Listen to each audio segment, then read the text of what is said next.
नमस्कार दोस्तों, welcome back to my YouTube channel. मेरे इस यूट्यूब चैनल में आप सभी का स्वागत है। दोस्तों आज की क्लास रहने वाली है यूपी जीके की। दोस्तों स्पेशल यूपी जीके की है। दोस्तों स्पेशल यूपी जीके की यह पार्ट नंबर दूसरा है। इससे पहले मैं एक पार्ट करा चुका हूं जिसमें हमने 30 प्रश्न देखे थे। आज भी इसी क्लास में हम 30 प्रश्न देखेंगे। अगर आप किसी भी कॉम्पिटेटिव एग्जाम की तैयारी करते हैं जो उत्तर प्रदेश से रिलेटेड है, जैसे कि यूपी पुलिस री exam, Uttar Pradesh UP police री एग्जाम हो गया, यूपी एसआई हो गई, आरओ जैसे एग्जामों में उत्तर प्रदेश पुलिस पूछी जाती है कि उत्तर प्रदेश जीके पूछी जाती है। तो दोस्तों आप यह ध्यान में रखते हुए यह क्लास में लेके आया हूँ। तो दोस्तों बिना ही टाइम वेस्ट करते स्टार्ट करते हैं अपने प्रश्न को और शुरू से लेके एंड तक देखेंगे। तो दोस्तों हमारा पहला प्रश्न कह रहा है दोस्तों 2023-24 में ट्रांसमिशन लाइन जोड़ने में कौन सा राज्य शीर्ष पर रहा है। दोस्तों यहाँ पर सिर्फ पढ़ रहा है, गलत लिखा हुआ है, कोई दिक्कत नहीं है। कह रहा है शीर्ष पर रहा है, बताइए। तो दोस्तों हम उत्तर प्रदेश पढ़ रहे हैं तो यहाँ पर बिहार, गुजरात, उत्तर प्रदेश, तमिलनाडु। तुम्हारी जाहिर सी बात है उत्तर प्रदेश हमारा राइट आंसर हो जाएगा, जिसकी राजधानी लखनऊ हो जाती है, गोमती नदी के किनारे बसी हुई है, जिसको दोस्तों नवाबों के शहर के नाम से जानते हैं लखनऊ शहर को। जिसकी उद्योग की बात करते हैं तो उसमें उद्योग चिकनकारी के लिए प्रसिद्ध है। वो लखनऊ में एक शहर है जिसको मलिहाबाद कहते हैं, जो कि दोस्तों दशहरी आम के लिए प्रसिद्ध है। ठीक है, आगे बढ़ते हैं। नेक्स्ट प्रश्न कहता है दोस्तों उत्तर प्रदेश का लखनऊ शहर निम्न में से किस हथकरघा उद्योग के लिए प्रसिद्ध है। दोस्तों अभी मैंने पिछले क्वेश्चन में बताया था उद्योग के बारे में, उत्तर प्रदेश की राजधानी लखनऊ में कौन सा है, तो आप बता सकते हैं। बताइए, साड़ी, चिकनकारी, खादी, छपाई या दोस्तों जरी के कपड़े। तो बताएंगे चिकनकारी के लिए उत्तर प्रदेश की राजधानी लखनऊ को जाना जाता है। ठीक है, नेक्स्ट प्रश्न देखेंगे। नेक्स्ट प्रश्न कह रहा है उत्तर प्रदेश का निम्नलिखित में से कौन सा जिला क्षेत्रफल की दृष्टि से सबसे छोटा है। बताइए, सबसे छोटा है। तो यहाँ पर बात करेंगे हापुड़, महोबा, प्रयागराज, लखीमपुर खीरी। तो यहाँ पर सबसे छोटा की बात की गई है तो दोस्तों कहेंगे हापुड़। इसका क्षेत्रफल की बात करते हैं तो 660 किलोमीटर वर्ग स्क्वायर में फैला हुआ है। ठीक है, कितना, 660। तो ऑप्शन नंबर आपका यहाँ पर एक करेक्ट हो जाएगा। नेक्स्ट प्रश्न की तरफ आगे बढ़ेंगे। नेक्स्ट प्रश्न कह रहा है दोस्तों उत्तर प्रदेश का सहारनपुर शहर निम्न में से किस कला और शिल्प के लिए प्रसिद्ध है। दोस्तों सहारनपुर की बात कर रहा है तो बताएंगे चूड़ियाँ बनाने के लिए, इत्र और सुगंध, कालीन निर्मात या दोस्तों लकड़ी या नक्काशी के लिए। तो मैं आपको बता दूं, अगर चूड़ियों की बात आती है तो दोस्तों किसको याद किया जाता है, तो कहेंगे उत्तर प्रदेश के फिरोजाबाद को। किसे, फिरोजाबाद को, उत्तर प्रदेश का फिरोजाबाद। इत्र की बात आती है तो दोस्तों यहाँ पर कन्नौज याद रखेंगे। क्या याद रखेंगे, कन्नौज। ठीक है, कन्नौज के लिए। कालीन निर्माण के लिए बात कर रहा है तो यहाँ पे याद रखेंगे भदोही। किसे याद रखेंगे, भदोही याद रहेगा। तो हमारा दोस्तों फर्रुखाबाद किसके लिए है, लकड़ी और नक्काशी के लिए है। ऑप्शन नंबर डी आपका यहाँ पर करेक्ट हो जाएगा। आपको इस प्रश्न से चारों ऑप्शन आपको क्लियर हो रहे होंगे, तो कहने का मतलब आपके 4 प्रश्न यहाँ से कंप्लीट होते हैं। नेक्स्ट प्रश्न की तरफ आगे बढ़ेंगे। नेक्स्ट प्रश्न कह रहा है दोस्तों कछुआ वन्यजीव अभ्यारण्य निम्न में से कहाँ पर स्थित है। बताइए, कछुआ वन्यजीव अभ्यारण्य की बात करते हैं तो बताएंगे वाराणसी, गोंडा, लखीमपुर खीरी या दोस्तों मिर्ज़ापुर। बताइए कौन सा हो जाएगा वन्यजीव अभ्यारण्य, कछुआ वन्यजीव अभ्यारण्य कहाँ पर स्थित है, तो कहेंगे यह वाराणसी में स्थित है। कहाँ पर स्थित है, वाराणसी में स्थित है। ठीक है, अगर गोंडा की बात करते हैं तो बताइए गोंडा में कौन सा वन्यजीव अभ्यारण्य है, तो कहेंगे पार्वती अर्गा वन्यजीव अभ्यारण्य कहाँ पर स्थित है दोस्तों, यहाँ पर कहेंगे पार्वती अर्गा वन्यजीव अभ्यारण्य। ठीक है, पार्वती अर्गा वन्यजीव अभ्यारण्य कहाँ पर स्थित है, गोंडा में स्थित है। तो ऑप्शन नंबर ए तो हमारे यहाँ पर करेक्ट होता है, कछुआ वाला वाराणसी। नेक्स्ट प्रश्न देखेंगे। नेक्स्ट प्रश्न कह रहा है दोस्तों, कह रहा है सरसई नावर झील कहाँ स्थित है। बताइए, सरसई नावर झील कहाँ पर स्थित है, मैनपुरी, गोंडा, इटावा, उन्नाव। तो आपका राइट आंसर हो जाएगा सरसई नावर झील। यह मेरे प्यारे साथियों इटावा में स्थित है। कहाँ पर स्थित है, इटावा में स्थित है। इटावा दोस्तों पूछा जाता है किस नदी के किनारे स्थित है, तो कहेंगे यह यमुना नदी के किनारे स्थित है। कहाँ पर, यमुना नदी के किनारे स्थित है। उत्तर प्रदेश के इटावा में दोस्तों एक दोस्तों लायन सफारी भी स्थित है। पूछा जाता है लायन सफारी कहाँ पर है दोस्तों, क्या दोस्तों, लायन सफारी कहाँ पर स्थित है, लायन सफारी। तो दोस्तों ये भी इटावा में स्थित है। ठीक है, आगे बढ़ेंगे। नेक्स्ट प्रश्न कहता है दोस्तों उत्तर प्रदेश औसत जोन का आकार है। बताइए, उत्तर प्रदेश औसत जोत का आकार क्या है? 1 हेक्टेयर। दोस्तों जोत की बात कर रहा है, ना कि जोन, ठीक है, जोत की बात कर रहा है। 1 हेक्टेयर, 0.50 हेक्टेयर, 0.75 हेक्टेयर है दोस्तों, 1.5 हेक्टेयर। तो यहाँ पर दोस्तों उत्तर प्रदेश औसत जोत की बात कर रहा है तो 0.75 हेक्टेयर है। कितना? 0.75 हेक्टेयर, ठीक है। तो ऑप्शन नंबर हमारा यहाँ पर सी करेक्ट होता है। कितना? सी करेक्ट होगा। नेक्स्ट प्रश्न देखेंगे। नेक्स्ट प्रश्न कह रहा है दोस्तों, उत्तर प्रदेश में 7 से जलवायु क्षेत्र की संख्या है, बताइए 7 से जलवायु क्षेत्रों की संख्या उत्तर प्रदेश में कितनी है? बताएंगे 5, 7, 9 या फिर 11, कितनी हो जाएगी? तो कहेंगे भैया 9 है। कितनी है? 9 है। ऑप्शन नंबर सी आपका यहाँ पर करेक्ट होता है। नेक्स्ट प्रश्न देखेंगे। नेक्स्ट प्रश्न कह रहा है, उत्तर प्रदेश में किसान बही योजना शुरू की गई थी, बताइए उत्तर प्रदेश में किसान बही योजना कब शुरू की गई थी? तो बात करेंगे यहाँ पे 1992 की, या कहाँ की? 1992 की। तो ऑप्शन नंबर डी आपका यहाँ पर करेक्ट हो जाएगा, ठीक है। 1992 में उत्तर प्रदेश में किसान बही योजना शुरू की गई थी, ठीक है। आगे बढ़ेंगे। नेक्स्ट प्रश्न कहता है, 1857 के दौरान बरेली उत्तर प्रदेश में विद्रोह का नेता कौन था? दोस्तों 1857 की जो क्रांति हुई थी उसमें जो विद्रोह हुआ था, वहाँ पर पूछ रहा है उत्तर प्रदेश की बरेली में विद्रोह का नेता कौन था? बताएंगे कुंवर सिंह, नाना साहब, हजरत महल या दोस्तों खान बहादुर खान। तो ऑप्शन नंबर डी हमारा यहाँ पर करेक्ट हो जाता है। बरेली से इसके विद्रोह के नेता कौन थे? तो खान बहादुर खान थे, ठीक है। 1857 में पूछा जाता है 1857 जो उत्तर प्रदेश में सबसे पहले कहाँ पर हुआ था? 1857 की क्रांति में विद्रोह कहाँ से शुरू हुआ था? तो कहेंगे यह मेरठ से शुरू हुआ था। कहाँ से शुरू हुआ था? मेरठ से शुरू हुआ था। आपको ये याद रखना है। मेरठ जिसे दोस्तों खेल के सामान के लिए जाना जाता है, ठीक। आगे बढ़ते हैं। नेक्स्ट प्रश्न कह रहा है, उत्तर प्रदेश का कौन सा जिला उत्तर प्रदेश और बिहार की सीमा पर स्थित है? बताइए कौन सा जिला है जो कि उत्तर प्रदेश का है और बिहार की सीमा पर स्थित है? बांदा, बस्ती, बलिया, बुलंदशहर। तो कहेंगे ये तो बलिया जिला जो है वह बिहार और उत्तर प्रदेश की सीमा पर स्थित है। बलिया जिला जो कि उत्तर प्रदेश का जिला है, ठीक है। नेक्स्ट प्रश्न कह रहा है दोस्तों, हाल ही में केंद्र सरकार ने कहाँ 8 रेलवे स्टेशन का नाम परिवर्तन किया है? बताइए मध्य प्रदेश, गुजरात, उत्तर प्रदेश, महाराष्ट्र। तो कहेंगे भैया उत्तर प्रदेश में किया है। कहाँ पर किया है? उत्तर प्रदेश में किया है। ऑप्शन नंबर सी करेक्ट होगा। नेक्स्ट प्रश्न देखते हैंगे। नेक्स्ट प्रश्न कह रहा है मेरे प्यारे साथियों, नेक्स्ट प्रश्न है, गंगा और गोमती का संगम स्थल है। बताइए गंगा नदी और गोमती नदी का संगम स्थल कहाँ पर होता है? कन्नौज में, बलिया में, प्रयागराज में या फिर गाजीपुर में। तो कहेंगे गंगा और गोमती नदी की बात की गई है तो यह भैया गाजीपुर में इनका संगम होता है। कहाँ पर? गाजीपुर में होता है, ठीक है। नेक्स्ट प्रश्न देखेंगे। नेक्स्ट प्रश्न कहता है दोस्तों, यमुना और बेतवा नदियों का संगम कहाँ होता है? बताने की कोशिश करेंगे यमुना और बेतवा नदी का संगम कहाँ होता है। अभी हमने गंगा और गोमती का देखा था, अब यमुना और बेतवा का बताइए। आलमपुर में, कुरुक्षेत्र में, हमीरपुर में या दोस्तों प्रयागराज में। तो दोस्तों बेतवा नदी की बात कर रहा है तो आप लोग संगम का नाम समझ करके प्रयागराज मत लगा देना, क्योंकि बेतवा नदी आपको यहाँ दिख रही, बेतवा नदी का कोई संपर्क नहीं होता है प्रयागराज से। तो हमारा यहाँ पर राइट आंसर हो जाता है हमीरपुर। कहाँ से? हमीरपुर से होता है। ऑप्शन नंबर सी हमारा करेक्ट हो जाएगा। नेक्स्ट प्रश्न देखेंगे। नेक्स्ट प्रश्न कह रहा है, उत्तर प्रदेश के उत्तर पश्चिम में किस राज्य के साथ सीमा लगती है? दोस्तों कह रहे उत्तर प्रदेश के उत्तर पश्चिम में किस राज्य की सीमा लगती है? तो दोस्तों उत्तर पश्चिम की बात कर रहा है। किसकी बात कर रहा है? उत्तर पश्चिम की बात कर रहा है, जो कि इस दिशा की बात कर रहा है। किसकी? इसकी बात कर रहा है। बताइए ये तो दोस्तों उत्तर पूर्व हो जाता है, ये पूर्व हो जाता है, ये पश्चिम हो जाता है, ये दक्षिण हो गया आपका, ये उत्तर हो गया, ठीक है। तो हमसे इस पॉइंट की बात कर रहा है। तो दोस्तों उत्तर पश्चिम में क्या हो जाता है? राजस्थान, दिल्ली, मध्य प्रदेश या दोस्तों हिमाचल प्रदेश। उत्तर पश्चिम की बात कर रहा है तो दोस्तों हिमाचल प्रदेश हमारा करेक्ट आंसर होगा। यहाँ पर क्या होगा? हिमाचल प्रदेश, ठीक है। नेक्स्ट प्रश्न देखेंगे।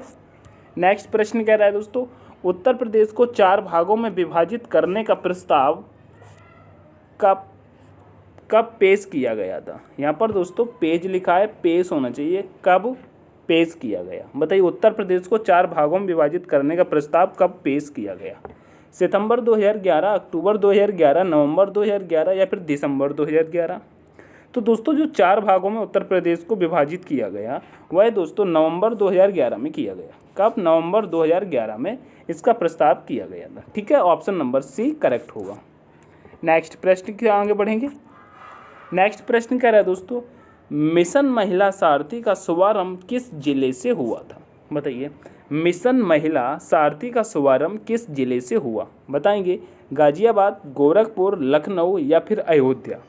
तो दोस्तों मिशन महिला सारथी का जो शुभारंभ हुआ, जिसको अयोध्या यानी कि राम नगरी के नाम से जानते हैंगे, राम जन्मभूमि के नाम से जानते हैंगे, वह है दोस्तों अयोध्या।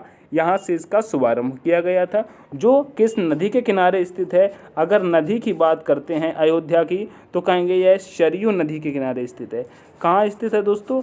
यह सरयू नदी के किनारे, सरयू नदी कहाँ पर है? अयोध्या में, याद रखेंगे। नेक्स्ट प्रश्न देखेंगे। नेक्स्ट प्रश्न कह रहा है, उत्तर प्रदेश पंचायत मित्र योजना का प्रारंभ कब हुआ? बताइए, उत्तर प्रदेश पंचायत मित्र योजना का प्रारंभ कब हुआ? 8 मार्च 2005, 2 फरवरी 2006, 4 सितंबर 2004 या फिर दोस्तों इनमें से कोई नहीं। तो दोस्तों यहाँ पर पंचायत मित्र योजना की बात की गई है तो 2 फरवरी 2006 को यह प्रारंभ होती है। कब होती है? 2 फरवरी 2006। तो ऑप्शन नंबर बी आपका यहाँ पर करेक्ट होगा। नेक्स्ट प्रश्न देखेंगे। नेक्स्ट प्रश्न कह रहा है दोस्तों, उत्तर प्रदेश को राज्य का दर्जा कब प्राप्त हुआ? तो दोस्तों ये 1950 में प्राप्त हुआ था। कब हुआ था? 1950 में इसको उत्तर प्रदेश को नाम का दर्जा प्राप्त हुआ। इससे पहले इसे दोस्तों यूनाइटेड प्रोविंस के नाम से जानते थे। तो ऑप्शन नंबर हमारा बी यहाँ पर करेक्ट हो जाएगा। ठीक है, इसका दोस्तों विभाजन किससे हुआ था? तो दोस्तों अपने उत्तर प्रदेश से उत्तराखंड को काट करके इसका विभाजन हुआ था, जिसमें 13 जिले काटे गए थे। किसमें? 13 जिले दोस्तों, 13 जिले काट करके सन 2000 में इसका विभाजन हुआ था, जिससे उत्तराखंड बना। ठीक है, नेक्स्ट प्रश्न देखते हैं। नेक्स्ट प्रश्न कह रहा है, आगरा तथा फतेहपुर सीकरी दोनों ही लंदन से बड़े हैं। यह कथन किसका है? दोस्तों यह कथन है जिसमें कहा गया है आगरा तथा फतेहपुर सीकरी दोनों ही लंदन से बड़े हैं। बताइए यह कथन किसने दिया था? वर्नियर ने दिया था या फिर दोस्तों लॉल्फ किंच ने दिया था, हॉकिंस ने दिया था या दोस्तों थॉमस ने दिया था? तो कहेंगे यहाँ पर रॉल्फ फिंच इन्होंने कहा था आगरा तथा फतेहपुर सीकरी लंदन से बड़े हैं। ठीक है, तो ऑप्शन नंबर बी आपका यहाँ करेक्ट होगा। नेक्स्ट प्रश्न देखेंगे। नेक्स्ट प्रश्न कह रहा है, मुंशी कला प्रसाद दोस्तों नहीं सॉरी यहाँ पर सही लिखा है मुंशी काली प्रसाद कुलभास्कर विश्वविद्यालय किस जनपद में खुलेगा? बताइए, मुंशी काली प्रसाद कुलभास्कर विश्वविद्यालय किस जनपद में खुलेगा? प्रयागराज, वाराणसी, लखनऊ या फिर कानपुर? तो मुंशी काली प्रसाद की बात की गई है, यह लखनऊ में खुलेगा। कहाँ पर? लखनऊ में। ऑप्शन नंबर सी आपका करेक्ट होता है। नेक्स्ट प्रश्न कहता है दोस्तों, निम्न में से कौन सा जिला उत्तर प्रदेश के बुंदेलखंड क्षेत्र से संबंधित है? दोस्तों बुंदेलखंड क्षेत्र से संबंधित की बात कर रहा है, तो बताइए कौन कौन से जिले हैं? बताइए, बुंदेलखंड क्षेत्र में उत्तर प्रदेश के कितने जिले लगते हैं? बताने की कोशिश करेंगे। महोबा, सोनभद्र, श्रावस्ती, फतेहपुर। बताएंगे कितने लगते हैं? क्या महोबा लगता है? महोबा, ललितपुर, झांसी ये लगते हैं ना, ये बुंदेलखंड में है। तो ऑप्शन नंबर ए करेक्ट हो जाता है। ठीक है, नेक्स्ट प्रश्न देखेंगे। नेक्स्ट प्रश्न कह रहा है, उत्तर प्रदेश के निम्न जिलों में से कौन सा नेपाल के साथ सीमा साझा नहीं करता है? बताइए, नेपाल के साथ सीमा साझा नहीं करता है। पहली बात तो ये आपको याद होना चाहिए, नेपाल के साथ हमारे उत्तर प्रदेश के कितने ज़िले सीमा साझा करते हैं? तो दोस्तों 7 ज़िले सीमा साझा करते हैं। अगर इसकी लंबाई की बात करते हैं, कितनी लंबाई टच करते हैं सातों ज़िले नेपाल के साथ में, तो कहेंगे 599.3 किलोमीटर की दूरी तय करते हैं। ठीक है, इतनी लंबी सीमा हमारी नेपाल के साथ लगती है। तो यहाँ पर हमारा क्या हो जाएगा? तो दोस्तों गोरखपुर हमारा नेपाल के साथ सीमा नहीं लगाते, जबकि लखीमपुर, बलरामपुर, श्रावस्ती, पीलीभीत ये सब लगाते हैं। ठीक है, आगे पढ़ेंगे इसके बारे में कौन कौन से ज़िले हैं, सारे ज़िले आपको याद करा दिए जाएंगे। नेक्स्ट प्रश्न कहता है दोस्तों, जीटी रोड उत्तर प्रदेश के किस जिले से नहीं गुजरती है? दोस्तों, जिसको ग्रैंड ट्रंक रोड कहते हैं, यह उत्तर प्रदेश के किस जिले से नहीं गुजरती हैगी? एक बार प्रश्न पूछा जाता है कि जीटी रोड का निर्माण किसने करवाया था? बताइए, जीटी रोड किसने बनवाया था? तो कहते हैं शेरशाह सूरी ने जीटी रोड का निर्माण करवाया था। ठीक है, याद रखना, किसने कराया था? शेरशाह सूरी ने। तो प्रयागराज, आगरा, अलीगढ़, मुगल सराय। तो यहाँ पर जीटी रोड की अगर बात करी जा रही है तो दोस्तों यह अलीगढ़ से नहीं गुजरती है। कहाँ से? अलीगढ़ से नहीं गुजरती है। ऑप्शन नंबर सी हमारा यहाँ पर करेक्ट होता है। ठीक है, अलीगढ़ को, जिसको दोस्तों ताला नगरी के नाम से जानते हैं, किसके नाम से जानते हैं? इसको दोस्तों ताला नगरी कहते हैं। अलीगढ़ को क्या कहते हैं? ताला नगरी। नेक्स्ट प्रश्न देखेंगे, कह रहा है अर्जुन बांध नहर उत्तर प्रदेश का लाभान्वित जिला कौन सा है? दोस्तों बताएंगे, लाभान्वित जिला कौन सा है अर्जुन बांध नहर से? बताइए, आगरा, इटावा, हमीरपुर, महोबा। बताइए कौन सा हो जाएगा? तो दोस्तों आगरा, इटावा की आप जानते होंगे, यह यमुना नदी से होते हैं। ठीक है, हमीरपुर हमारा करेक्ट हो जाएगा। किससे? हमीरपुर करेक्ट हो जाएगा। महोबा की बात करते हैं तो ये दोस्तों बेतवा नदी वगैरह से होते हैं। ठीक है, तो नेक्स्ट प्रश्न देखेंगे। नेक्स्ट प्रश्न कह रहा है उत्तर प्रदेश में आयोजित कंपिल मेला किस समुदाय से जुड़ा हुआ है? बताइए, कंपिल मेला किस समुदाय से जुड़ा हुआ है? बताने की कोशिश करेंगे। तो यह जो कंपिल मेला है, यह जैन समुदाय से, सिख से, ईसाई से या बौद्ध से, किससे जुड़ा हुआ है? तो कहेंगे भैया यह जैन से जुड़ा हुआ है। किससे? जैन समुदाय से जुड़ा हुआ है कंपिल मेला। ऑप्शन नंबर ए हमारा करेक्ट होता है। नेक्स्ट प्रश्न देखेंगे। नेक्स्ट प्रश्न कह रहा है उत्तर प्रदेश के निम्न जिलों में से कौन सा नेपाल के साथ सीमा साझा नहीं करता है? सेम प्रश्न वैसा ही आ गया जिसमें ऑप्शन आपके अलग हैं। ठीक है, बलरामपुर, श्रावस्ती, लखीमपुर, अभी मैंने बताया था ये सारे सीमा बनाते हैंगे नेपाल से, लेकिन कुशीनगर नहीं बनाता है। तो ऑप्शन नंबर सी आपका यहाँ पर भी करेक्ट होगा। ठीक है, अब मैं आपको बता देता हूँ, आगे दिखा रहा हूँ कौन कौन से ज़िले नेपाल के साथ सीमा साझा करते हैं और कितनी दूरी तय करते हैं। तो आप यहाँ पर देखेंगे उत्तर प्रदेश के ज़िले नेपाल के साथ, ठीक है, उत्तर प्रदेश के ज़िले नेपाल के साथ कौन से हैं दोस्तों? 7 ज़िले लगते हैं। कितने ज़िले लगते हैं? 7 ज़िले लगते हैं, जिसमें पीलीभीत हो जाएगा आपका, पीलीभीत होगा, लखीमपुर खीरी हो जाएगा, बहराइच होगा, श्रावस्ती होगा, बलरामपुर, सिद्धार्थनगर और महाराजगंज। इन सब तीनों को मिला करके हमारे उत्तर प्रदेश 599.3 किलोमीटर खुली सीमा साझा करता है नेपाल के साथ में। ये आपको बात याद रखनी है। हमारे 7 ज़िले करते हैं, 1 2 3 4 5 6 और यह 7। ठीक है, आगे बढ़ेंगे। नेक्स्ट प्रश्न कह रहा है उत्तर प्रदेश के निम्न में से किस ऐतिहासिक मेले में हिंदू और मुसलमान दोनों आते हैं? दोस्तों वह कौन सा मेला है उत्तर प्रदेश का जिसमें हिंदू और मुस्लिम दोनों ही बड़े प्यार से उस मेले का आनंद लेते हैं और उसमें शामिल होते हैं? बताने की कोशिश करेंगे। बताइए, जिसे हिंदू और मुस्लिम एकता का प्रतीक भी मेला कहा जाता है। नौचंदी मेला है, बाबरे बाबा मेला है, दोस्तों फुलडोर मेला है या दोस्तों वटेश्वर मेला है? बताने की कोशिश करेंगे तो कहेंगे मेरठ में आयोजित होने वाला वह नौचंदी मेला है। कौन सा है? नौचंदी मेला है। ऑप्शन नंबर ए करेक्ट हो जाएगा, जिसमें हिंदू और मुस्लिम दोनों ही भाग लेते हैं, जिसे हिंदू मुस्लिम का एकता का प्रतीक भी कहा जाता है। और यह दोस्तों मेरठ में लगता है। कहाँ लगता है? मेरठ में लगता है। ऑप्शन नंबर ए आपका करेक्ट होगा। नेक्स्ट प्रश्न देखेंगे। नेक्स्ट प्रश्न कह रहा है उत्तर प्रदेश की किस शहर में, दोस्तों उत्तर प्रदेश के किस शहर में 11 मंजिला पागल बाबा मंदिर स्थित है? बताइए कहाँ पर है 11 मंजिला पागल बाबा मंदिर? कहाँ स्थित है? बताइए, वृंदावन, वाराणसी, चित्रकूट या सारनाथ? बताने की कोशिश करेंगे तो कहेंगे 11 मंजिला पागल बाबा मंदिर यह उत्तर प्रदेश का शहर मथुरा जिला में दोस्तों वृंदावन में स्थित है। कहाँ? वृंदावन में स्थित है। यह मंदिर 11 मंजिला है, जो कि व्हाइट कलर के संगमरमर पत्थर से बना हुआ है। कैसे? सफ़ेद संगमरमर के पत्थर से बना हुआ है, जो कि श्री कृष्ण को समर्पित है। किसको? श्री कृष्ण जी की इसमें मूर्ति है जिसको पूजा जाता है। ठीक है, नेक्स्ट प्रश्न की तरफ चले पढ़ेंगे। इसको पागल बाबा मंदिर के नाम से जाना जाता है। नेक्स्ट प्रश्न कहता है उत्तर प्रदेश के किस शहर को भारत की सांस्कृतिक राजधानी के रूप में जाना जाता है? बताइए उत्तर प्रदेश का वह कौन सा शहर है जिसे दोस्तों भारत की सांस्कृतिक राजधानी के रूप में जाना जाता है? बस्ती, मथुरा, वाराणसी या फिर बांदा? तो यहाँ पर आप कहेंगे मंदिरों का शहर जिसे कहते हैं उसे भारत की सांस्कृतिक राजधानी के नाम से जाना जाता है, वह हो जाता है वाराणसी। क्या होता है? वाराणसी हो जाता है। ऑप्शन नंबर ए हमारा करेक्ट हो जाएगा। जहाँ पर दोस्तों बनारस हिंदू विश्वविद्यालय की स्थापना होती है, कब होती है? 1916 में। आपको ये भी यहाँ से पॉइंट एक याद रखना है।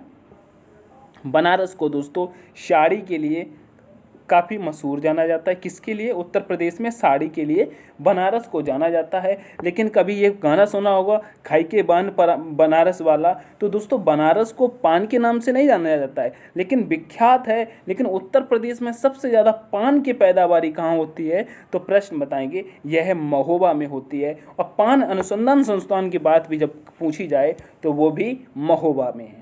इस बातों को मैं यहीं पर समाप्त करता हूं और आज की क्लास यूपी पुलिस स्पेशल के लिए 30 प्रश्न आपके कंप्लीट हुए। अगर दोस्तों आपको यह क्लास पसंद आती है, प्रश्न पसंद आते हैं, तो वीडियो को लाइक करके दोस्तों अपने दोस्तों के साथ जरूर शेयर करेंगे और हमारे चैनल को सब्सक्राइब जरूर करेंगे। कुछ ही दिन बाद दोस्तों, 1 या 2 दिन बाद हम यूपी स्पेशल का पार्ट 3 लेके आएंगे, जिसमें हम फिर से 30 प्रश्न कंप्लीट करेंगे। ऐसे 30 प्रश्न कंप्लीट करते करते हम छोटी छोटी क्लासों में आपको पूरे यूपी जीके याद करा देंगे। ठीक है, तो इस क्लास में अपने यहीं पर मैं विराम देता हूं। दोस्तों वीडियो पसंद आए तो वीडियो को लाइक, शेयर और चैनल को सब्सक्राइब जरूर करेंगे। ठीक है, तब तक के लिए take care, all the best, thanks for watching.